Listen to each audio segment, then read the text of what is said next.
Bienvenue sur le podcast des Montessori 7, Montessori à la maison. Je suis Anne-Laure Schneider, formatrice Montessori et maman de 5 enfants instruits en famille. Ma mission, c'est d'aider les parents, les assistantes maternelles, bref, tous ceux que dans notre communauté nous appelons des souricettes, à mettre en pratique la philosophie Montessori chez eux, avec leurs enfants ou les enfants qu'ils gardent. Dans ce podcast, nous parlerons donc de pédagogie Montessori, mais aussi de discipline positive, d'instruction en famille, ce que l'on appelle aussi l'école à la maison, de co-schooling et de bien d'autres choses encore. Bienvenue. Aujourd'hui, nous allons parler de l'apprentissage de la lecture suivant la pédagogie Montessori. C'est un gros sujet, mais comme justement je vais bientôt clore les inscriptions à ma formation langage, langage pour les 3-6 ans, il s'agira d'apprendre à lire et écrire, ainsi que les bases de la grammaire pour les enfants entre 3 et 6 ans. Et les inscriptions seront closes le 10 juillet. Donc je me suis dit que c'était le moment de vous parler un petit peu de l'apprentissage de la lecture. Suivant cette approche montessorienne, vous allez voir que c'est très différent du processus que l'on suit de manière classique dans l'éducation nationale ou dans les écoles également privées ou indépendantes. Avant cela, et comme à mon habitude, j'aimerais remercier l'une d'entre vous qui a laissé ce très gentil message sur Apple Podcast. Il s'agit de Steren Eustache, qui a noté super rendez-vous, et hop, un podcast d'Anne-Laure au petit déjeuner, c'est parfait. Si pas de temps le matin, au moment du café quand l'enfant est couché, c'est pas mal non plus. Merci pour ces petits rendez-vous qui nous accompagnent dans la maternité. C'est toujours aussi agréable de se former avec les Montessori 7. Alors, merci beaucoup Steren, ça me touche énormément et ça me fait extrêmement plaisir de lire ce gentil message. Et ça fait toujours plaisir aussi de savoir que j'accompagne vos journées et que j'ai une petite part dans votre vie familiale. Ça me fait toujours extrêmement plaisir. Restez bien jusqu'au bout aussi parce que je voudrais vous parler déjà du cadeau de fête des pères que nous avons offert à mon mari dimanche dernier. Peut-être que ça vous donnera des idées pour un prochain anniversaire ou qui sait pour la fête des pères de l'année prochaine. Et puis, vous savez que régulièrement je vous parle des petites activités un peu originales que je peux proposer aux enfants dans l'espoir que ça vous inspire, que ça vous donne des idées pour occuper vos enfants, en particulier les plus jeunes qui souvent ont tendance à distraire leur grand frère ou leur grande sœur. Et j'ai discuté récemment avec une amie qui m'a dit qu'elle prenait en note ces petites activités que je suggérais à la fin des podcasts. Et donc vous pouvez tout à fait faire ça, prendre un papier ou un carnet et noter quelque part ces idées les unes après les autres. Comme ça, le jour où vous ne savez pas quoi proposer à votre enfant, eh bien vous pouvez aller piocher dans cette liste et vous avez quelques idées généralement assez simples avec des choses que vous avez la plupart du temps à la maison. Donc restez bien jusqu'au bout pour découvrir tout ça. La méthode Montessori pour la lecture. Alors je n'ai pas trop parlé de méthode Montessori, bon c'est un grand débat, mais comment apprend-on à lire façon Montessori? Alors vous le savez peut-être, il existe de nombreux types de méthodes de lecture. Vous avez des méthodes différentes comme la méthode Bochet, Ratus, voilà, tout un tas de méthodes. Mais ces méthodes, nous pouvons les ranger dans des grandes catégories, des grands types de méthodes. Alors on a beaucoup entendu parler de la méthode globale qui consiste d'abord à observer et étudier les mots écrits, à écouter la façon dont on les lit et à reconnaître dans ces mots les différents sons qui les composent. En fait, on fait un travail d'analyse dans la méthode globale. Donc si vous entendez le mot cheval et qu'on vous montre le mot cheval écrit en même temps, à vous de reconnaître dedans ce qui va être le son ch, ce qui va être le son e, ce qui va être le son v, a ou l, enfin l. Et à partir de là, ensuite, on peut reconstituer des mots dans l'autre sens, c'est-à-dire qu'une fois qu'on a isolé que le son l était donné par la lettre l, eh bien, on peut écrire le mot la avec cette lettre et puis la lettre A derrière.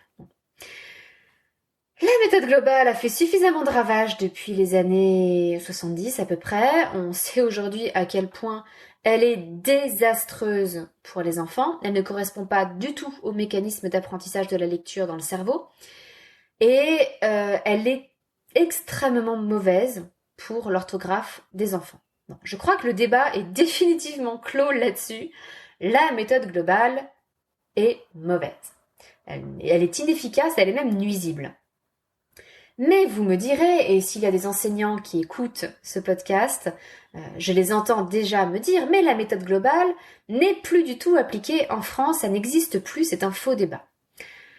Ça n'est pas totalement faux, il n'y a guère que quelques irréductibles qui restent attachés à cette méthode globale et qui continuent à l'appliquer malgré les consignes officielles de l'abandonner, malgré les conseils des inspecteurs, mais les inspecteurs n'inspectent pas les enseignants tous les ans. Ils inspectent les familles IEF tous les ans, mais ils n'inspectent pas les enseignants tous les ans. Donc un enseignant peut très bien continuer à utiliser la méthode globale pendant une dizaine ou une quinzaine d'années sans être embêté. Et puis après tout, comme il est prévenu de l'inspection, eh bien, il lui suffit de modifier, de faire quelques modifications au cahier de ses élèves avant l'inspection pour que ça passe inaperçu. Donc il reste quelques irréductibles, mais c'est une toute petite minorité d'enseignants qui utilisent encore la méthode globale. En opposition à la méthode globale, vous avez la méthode syllabique. La méthode syllabique, c'est la méthode Bochet, c'est B à bas, c'est pas peu pi po pu. Voilà, on apprend les lettres, puis on apprend à former des syllabes avec ces lettres. Donc pas peu pi po pu, puis on apprend à former des mots avec ces syllabes, comme la pipe de papa. Alors il y a des méthodes plus ou moins modernes, disons qu'il y a plus moderne que la méthode Bochet, mais elle est universellement connue. Enfin, pas universellement, elle est connue dans toute la France. Cette méthode syllabique, elle est efficace, elle correspond en grande partie au fonctionnement du cerveau, elle est excellente pour l'orthographe, c'est une méthode solide et qui fonctionne bien. Vous avez, au milieu de tout cela, un grand nombre d'enseignants. Je ne saurais pas dire si c'est une majorité ou une minorité, mais un très grand nombre d'enseignants qui utilisent ce qu'ils appellent une méthode semi-globale. Cette méthode semi-globale, elle consiste à commencer par apprendre ce qu'ils appellent des mots-outils et à les apprendre par cœur, à les reconnaître de façon visuelle. Et ensuite, extraire de ces mots-outils certaines lettres, en particulier des voyelles, et puis ensuite, avec ces lettres, à reconstituer des mots de façon syllabique. Alors, j'espère que je suis assez claire. En gros, on fait de la méthode globale avec un petit nombre de mots et on passe assez vite à une méthode syllabique ensuite. Bon. Cette méthode semi-globale, elle a quand même beaucoup des inconvénients de la méthode globale. Parce qu'en fait, tout ce travail que l'on fait au départ, que l'on impose à l'enfant, d'essayer de déconstruire les mots pour repérer dedans quelle lettre peut faire tel ou tel son, c'est très mauvais. Essayez de reconnaître un mot uniquement à son allure, à son dessin, si vous voulez. Le reconnaître de façon photographique, sans le lire, de décrypter lettre après lettre, le décoder. Ça ne correspond pas au fonctionnement du cerveau et on est en fait dans de la méthode globale. Donc cette méthode, même si elle n'est que semi-globale, c'est extrêmement dommage de continuer à l'employer parce qu'en fait on perd un temps fou. Alors, les enseignants ont l'impression que c'est souvent plus efficace, et les parents parfois aussi, parce qu'avec cette méthode, les enfants savent lire, entre guillemets, de petites phrases plutôt que les enfants qui pratiquent la méthode syllabique. Parce que les enfants qui pratiquent la méthode syllabique doivent d'abord apprendre tout l'alphabet, puis à former des syllabes, et seulement ensuite à former des mots. Alors, quand je dis apprendre tout l'alphabet, on peut apprendre seulement quelques lettres au départ de l'alphabet, mais ensuite il faut passer aux syllabes, et enfin il faut passer aux mots. Alors que des enfants qui commencent à apprendre avec une méthode globale, ou avec une méthode semi-globale, vont tout de suite apprendre un petit nombre de mots qu'ils vont apprendre à reconnaître simplement de façon visuelle. Donc très vite, ils vont être capables de lire leur première phrase. Mais ce rythme d'apprentissage de la lecture va se ralentir ensuite. Alors que les enfants qui apprennent avec une méthode syllabique vont très rapidement rattraper le niveau des enfants qui ont appris avec une méthode semi-globale et très rapidement aussi le dépasser. Donc voilà le petit bilan des méthodes les plus courantes appliquées en France. Vous allez me dire dans quelle catégorie se range la pédagogie Montessori. Eh bien l'approche montessorienne, elle, est à part. Elle fait partie des méthodes que l'on appelle phonologiques ou alphabétiques, Il n'en existe pas beaucoup. J'en connais une autre assez importante, assez connue et répandue, qui s'appelle la méthode Francia du docteur Wettstein-Badour, qui est extrêmement proche, en fait, du système montessorien, avec des lettres rugueuses aussi que l'on peut tracer, etc., avec le même genre d'approche. Alors, quelle est la différence entre une méthode phonologique et une méthode syllabique? C'est que la méthode phonologique ne passe pas par l'étape des syllabes. Alors, phonologique, c'est comme phonème, ça vient des sons. Donc, on apprend des sons et les lettres correspondantes. À partir de ces sons, on reconstitue des mots. Et on commence à écrire des mots directement en partant des sons. On ne s'occupe pas au départ de la décomposition du mot en syllabes, on ne s'occupe pas des syllabes ouvertes ou fermées, on ne s'occupe pas de savoir comment les lettres vont s'assembler entre elles. Pour vous donner un exemple de la façon dont on peut apprendre à lire et à écrire avec une méthode phonologique, si on a appris donc l'association entre un son et une lettre, par exemple que la lettre S, alors l'enfant ne saura pas qu'elle s'appelle S, mais vous imaginez le tracé de la lettre S, l'enfant va apprendre que ce tracé correspond au son S. Et avec une méthode phonologique, s'il veut écrire le mot sac, dans sa tête, il va décomposer le mot sac et il va écrire les lettres S, A et C. De même, s'il veut lire, il va lire ces trois lettres sac et essayer de reconnaître dans sa tête le mot qu'il vient de prononcer. Alors, il faut qu'il s'entraîne un petit peu pour lire les lettres de plus en plus vite et les associer de plus en plus vite. Au départ, ça va être très laborieux, il va lire S, et puis il va séparer les sons, il va dire S, A, K. Mais au bout d'un moment, il va lire sac, sac. Et vous voyez qu'on ne passe pas du tout par la syllabe. Si l'enfant devait lire parasol, il lirait parasol.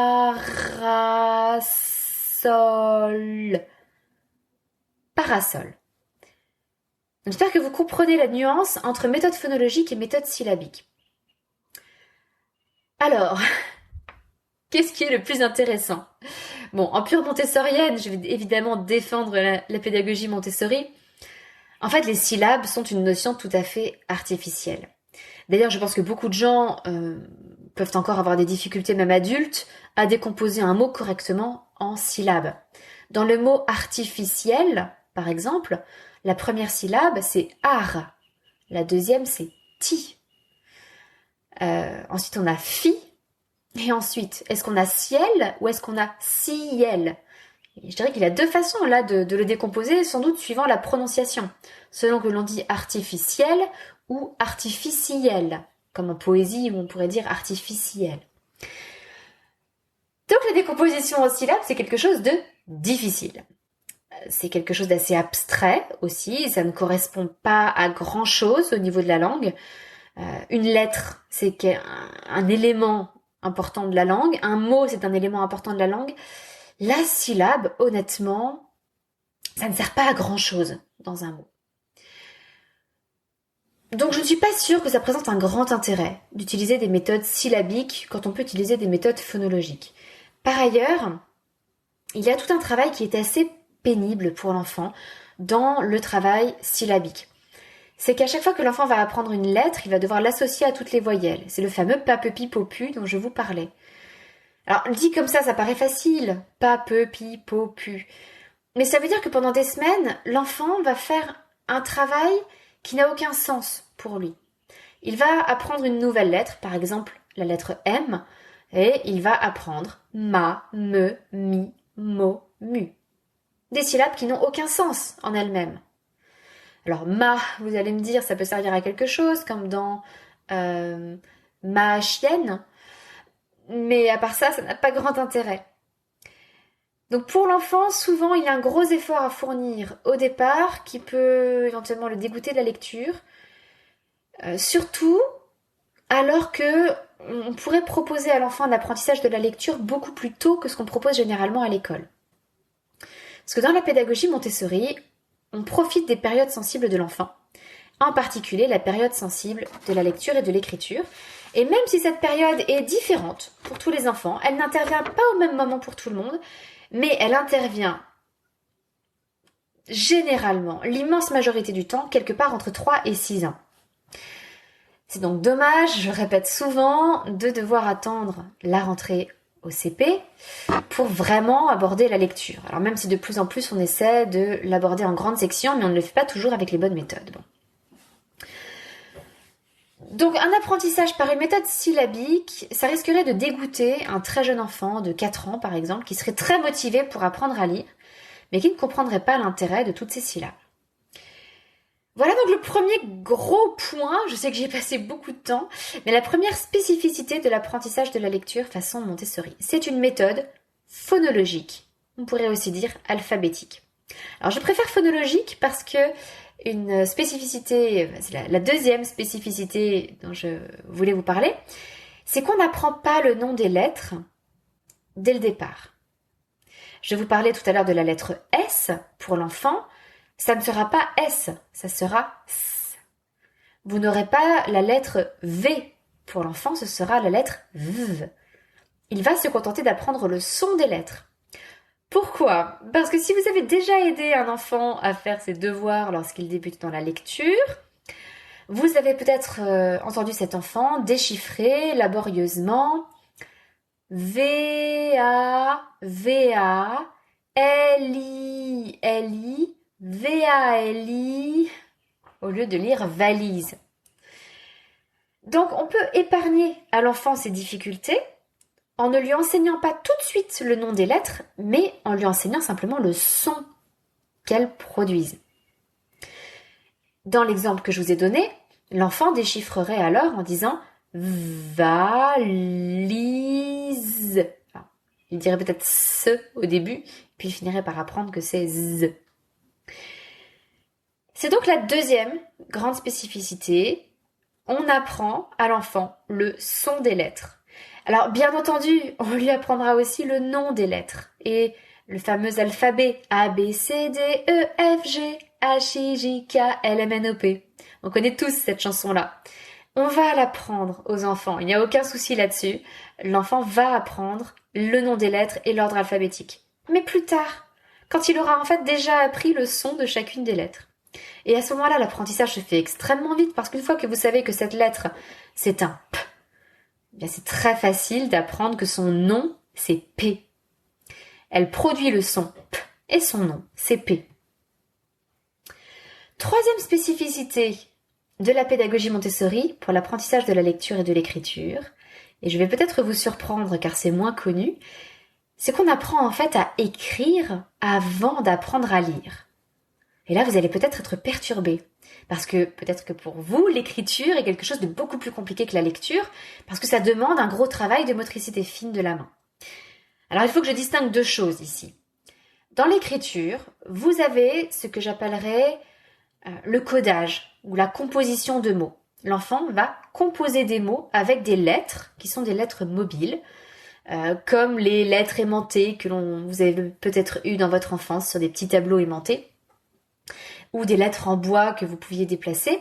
Voilà, l'enfant va utiliser des lettres mobiles, des lettres découpées, pour former des mots, pour composer des mots. C'est déjà un processus d'écriture. En parallèle, l'enfant va travailler sa motricité fine pour travailler ce que j'appellerais le geste d'écriture.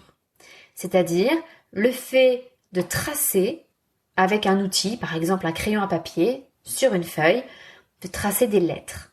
Et ça, c'est plutôt le geste d'écriture.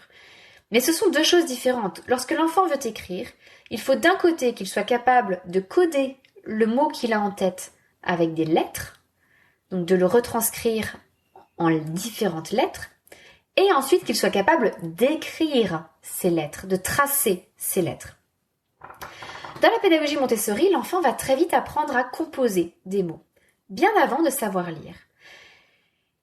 Et même si ça peut vous paraître contre-intuitif, en fait c'est très naturel. C'est que l'enfant, lorsqu'il découvre l'écrit, il a généralement une envie profonde qui est celle de s'exprimer.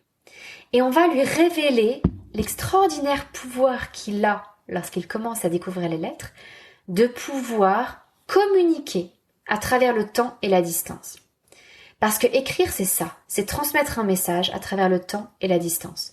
Si l'enfant compose un mot avec des lettres mobiles, eh bien, peut-être que vous pouvez en prendre une photo et l'envoyer à ses grands-parents qui, 2 jours plus tard ou à l'autre bout de la France, pourront recevoir ce message et rappeler l'enfant en lui disant « Ah, j'ai vu que tu avais écrit bocal, je ne sais pas. » Et là, l'enfant va réaliser que ce bocal qu'il a écrit 2 jours avant, ses grands-parents ont pu le lire plus tard et à distance.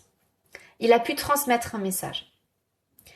À ce moment-là, vous voyez que l'écriture a pris un aspect extrêmement valorisant pour l'enfant. Ça devient quelque chose de précieux, une compétence, un savoir-faire incroyable.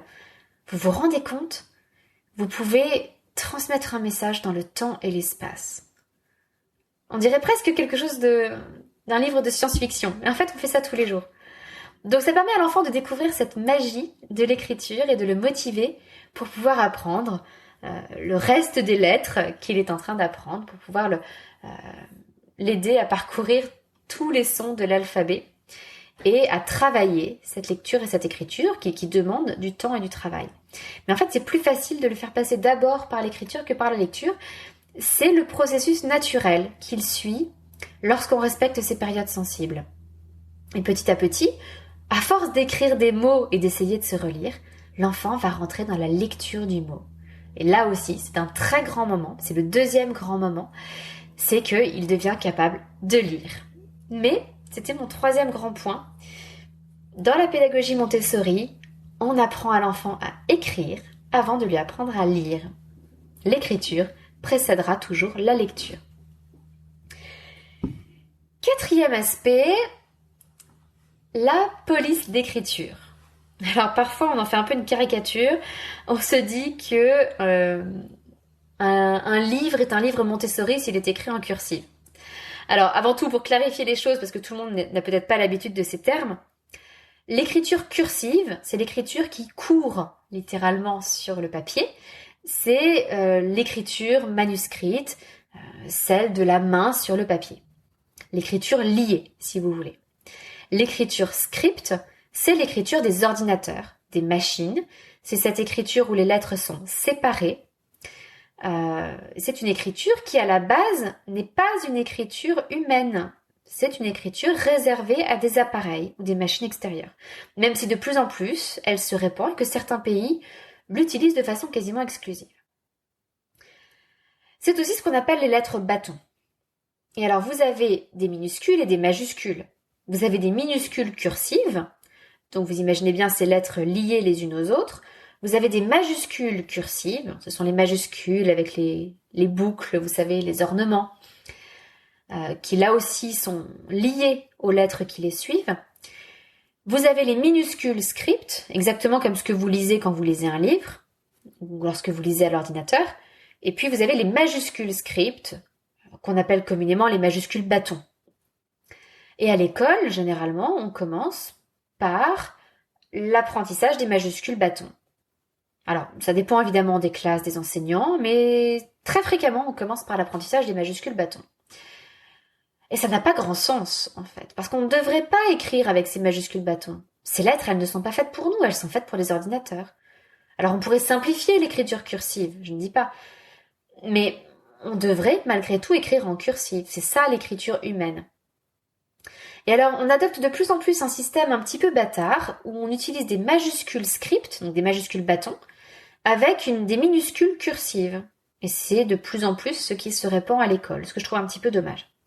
Alors, vous allez me dire, pourquoi insister autant sur l'écriture cursive s'il y a même des pays entiers qui ne l'utilisent plus? Eh bien, cette écriture cursive, elle a l'avantage, lorsque l'on trace un mot, de ne pas interrompre la pensée. En fait, chaque fois que le crayon se lève de la feuille, le cerveau s'arrête. Et lorsque vous écrivez un mot en script, en fait, vous n'arrêtez pas de lever le crayon. Vous interrompez sans arrêt votre processus d'écriture du mot.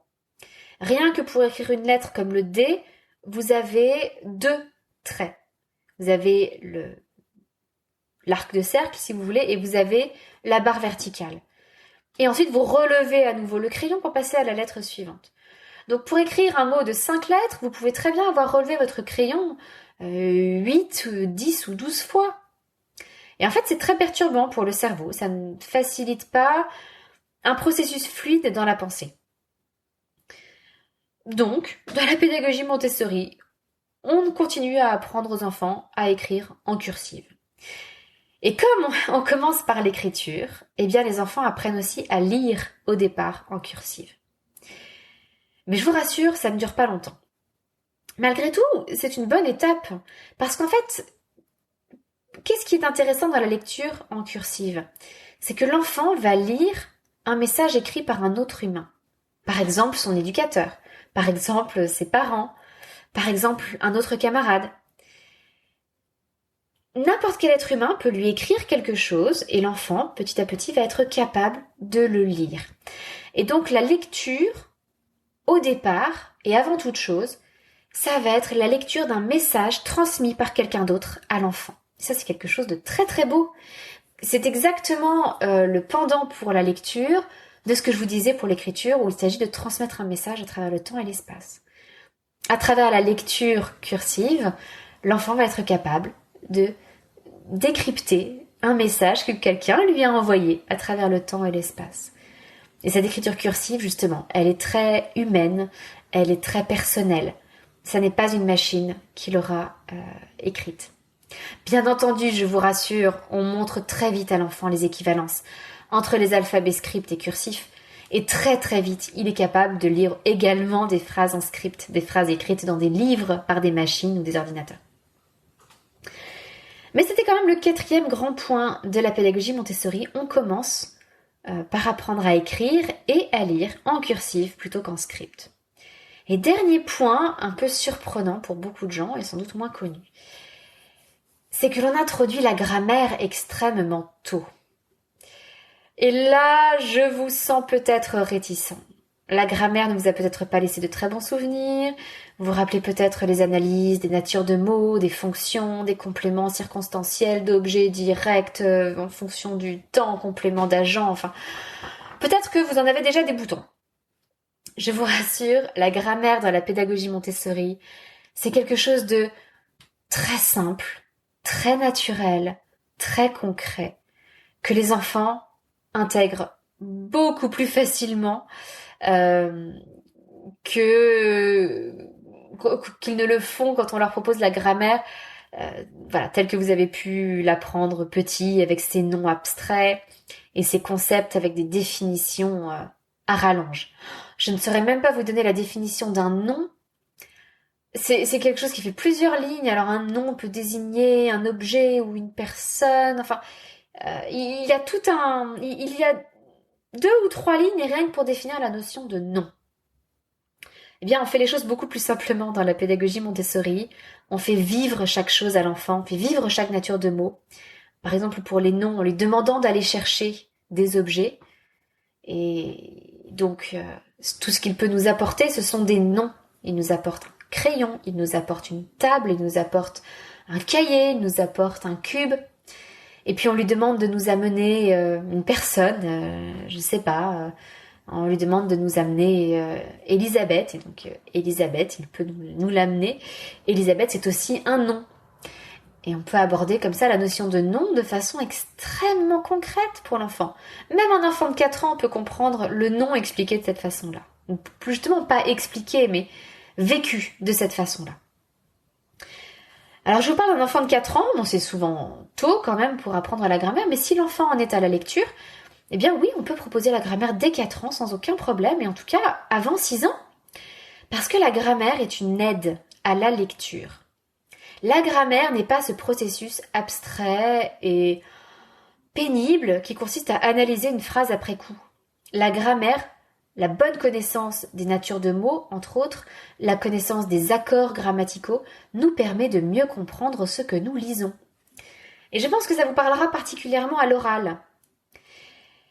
Si je commence une phrase en disant « Mon papa est le meilleur », comment interprétez-vous la phrase ? C'est délicat, je n'ai pas encore fini de parler. Est-ce que c'est mon papa est le meilleur avec le verbe être? Mon papa est EST le meilleur? Ou est-ce que c'est mon papa et le meilleur joueur de tennis font un match? Ah, alors là, c'est la conjonction et, ET. Eh bien, lorsque l'enfant vit ces natures de mots et est capable, non pas de les analyser, mais de les sentir vraiment en lui, eh bien, lorsqu'il voit et, EST, il sait que c'est un verbe. Il le vit, c'est un verbe. Donc, il comprend la phrase avec et verbe. Et lorsqu'il lit ET, il vit au plus profond de lui que c'est une conjonction. Ça n'est pas un verbe, c'est ce qui va relier des mots. Ce qui va relier mon papa et le meilleur joueur de tennis. Donc vous voyez, je l'espère, en quoi la grammaire peut aider l'enfant à mieux comprendre ce qu'il lit. Parfois, certaines phrases sont très compliquées aussi, et ce sont les accords singuliers, pluriels, masculins, féminins, qui nous permettent de mieux comprendre l'intention de l'auteur. Donc là aussi, la grammaire va aider l'enfant à associer les mots correctement, à savoir quel adjectif va avec quel nom, va savoir de quoi ou de qui on parle grâce aux accords. Alors je vous récapitule les 5 grands points, les 5 spécificités de l'apprentissage de la lecture façon Montessori. Avant tout, c'est une méthode phonologique. Deuxième point, c'est aussi une méthode où l'on apprend le son des lettres. C'est la conséquence du fait d'être une méthode phonologique. Une méthode où l'on apprend le son des lettres avant leur nom. On apprend à écrire avant d'apprendre à lire. 4e point, on privilégie l'écriture cursive pour écrire et pour lire au départ, même si ensuite on passera à la lecture script. Et enfin, la grammaire est vue comme une aide à la lecture. Alors si vous voulez en savoir plus, si vous avez envie d'apprendre à lire ou à écrire à votre enfant suivant cette approche montessorienne, et puis de voir aussi les débuts de la grammaire dont je vous parlais, eh bien je vous invite à rejoindre rapidement ma formation Langage 3-6 ans, qui couvre tout cela. Alors, c'est Langage 3-6 ans, mais si votre enfant a 6 ans ou 7 ans, et qu'il n'a pas encore appris à lire ou à écrire, c'est malgré tout la formation qu'il lui faut. On peut tout à fait, si l'enfant n'est pas passé, si on n'a pas eu la chance de pouvoir proposer cet apprentissage à l'enfant pendant sa période sensible entre 3 et 6 ans, on peut malgré tout le faire plus tard avec quelques adaptations. Et ça, je vous y aiderai sans aucun problème. Mais donc, si vous avez envie d'apprendre à lire ou écrire à votre enfant, ou de lui apprendre les bases de la grammaire, je vous invite à rejoindre donc cette formation Langage Montessori, car les inscriptions seront closes le 10 juillet. Le 10 juillet 2020, à minuit. Donc ne traînez pas trop pour vous y inscrire. Je vous rappelle que si vous êtes membre de l'accompagnement parentalité et UF Montessori, toutes les formations sont à moins 50% pour vous. Ça fait partie de vos avantages. Et comme je vous l'avais promis, je voulais vous parler très rapidement du cadeau de fête des pères que nous avons offert à mon mari dimanche. J'ai écrit un article sur les bricolages de fête des pères et la vision montessorienne des bricolages. Donc n'hésitez pas à chercher sur Google bricolage Montessori fête des pères et vous trouverez l'article sur le blog des Montessori 7. Voilà, pour résumer l'article, je ne suis pas fan des bricolages parce que souvent je trouve qu'ils briment la créativité des enfants. Bon. En l'occurrence, cette année, juste pour vous donner quelques idées, nos 3 aînés ont chacun fait quelque chose de différent. Mon aîné a eu du mal à trouver une idée, donc je lui ai fait une proposition qu'il a acceptée. Donc il a fait une pochette en forme de chemise avec une cravate. Alors c'est un peu dur à vous expliquer. Imaginez une pochette cadeau, mais qui ressemblerait à un buste habillé d'une chemise avec une cravate. Voilà. Bon, ça peut paraître bizarre comme ça à l'oral. Si vous pouviez voir la photo, vous vous rendriez compte que c'est très joli. Notre deuxième, Elisabeth, a réalisé une guirlande géométrique, disons, avec des cœurs rouges, avec des cercles imbriqués les uns dans les autres, de toutes les couleurs de l'arc-en-ciel, avec plein de formes géométriques sur cette guirlande, parce qu'en fait elle a reçu il n'y a pas longtemps un thermographe qui est un outil pour faire des constructions géométriques, qui est assez pratique, qui remplace le compas, la règle et l'équerre. C'est un petit outil très pratique qui combine ces trois possibilités. Donc elle avait envie de jouer avec. Et elle a réalisé cette guirlande pour son papa, qui va devoir, je le crois, l'emporter au bureau. Hein. Je crois que ma fille ne va pas le lâcher là-dessus. Il va devoir l'emporter au bureau pour l'afficher. Sachant qu'il est militaire, ça fera peut-être un petit peu bizarre. Mais bon, c'est ça aussi d'être papa. Hein. Il faut assumer jusqu'au bout. Et puis notre troisième a fait avec moi un assez gros projet. Parce que justement, il est en plein dans la lecture et l'écriture. Alors, il n'était pas encore capable d'écrire tout un livret, mais on a réalisé ensemble un petit livret en m'inspirant de ses idées. J'ai essayé d'écrire des phrases qu'il était capable de lire, donc avec beaucoup de mots phonétiques, ou des lettres muettes que j'ai... Alors, j'écrivais en jaune et noir, et donc j'écrivais en jaune les lettres muettes et en noir les lettres normales.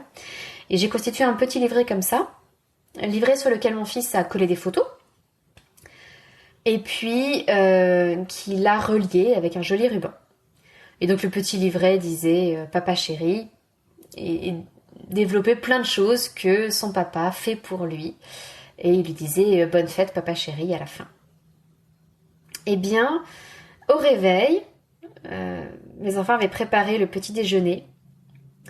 Ils avaient préparé un café fraîchement moulu avec des grains de café.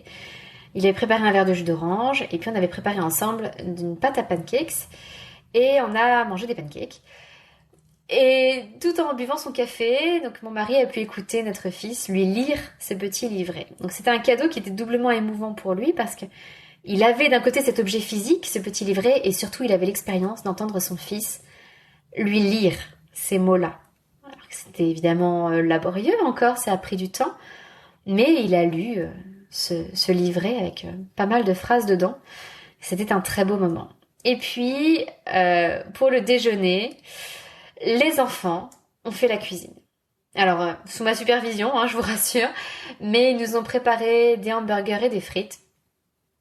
Et il fallait une sacrée organisation parce que des hamburgers pour 6 personnes, avec steak, oignons, tomates, cornichons, salade, de la sauce, du fromage, du bacon, enfin c'était la totale. Donc il fallait beaucoup de coordination entre les enfants pour que chacun sache quoi faire et qu'on n'oublie pas un ingrédient dans un hamburger.